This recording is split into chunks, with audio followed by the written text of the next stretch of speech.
Ben sana sevgimden danışsam inan, sətirlər az gələr, sözlər utanar. Gözlerin gözüme bakarsa bir an, birce bakışınla ruhum odlanar. Ben sana sevgimden danışsam inan, baharlap teleser tez döner yaya. Sen ele bir nursan kalbimde doğan, seni benzedirem göydeki yaya. Bu gece bizimdir, bunalı bizim. Kalbimde arzular, gül çiçeği açar. Seninle bezener ömrümde her an,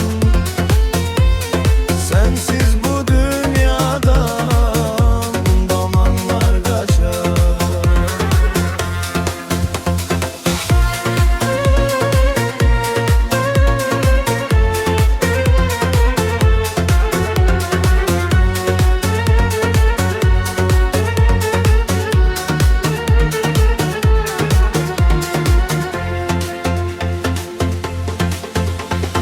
Ben sana sevgimden danışsam inan,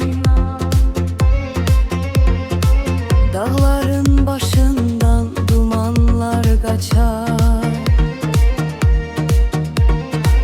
Seninle bezener ömrümde her an, kalbimde arzular gül çiçeği açar. Ben sana sevgimden danışsam inan, üzüm tebessümle dolacak yine. Sen oldun kalbimde yurt yuva kuran,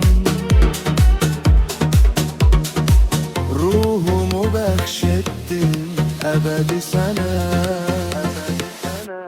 Bu gece bizimdir, bunağı bizim. Kalbimde arzular, gül çiçeği açar. Seninle bezener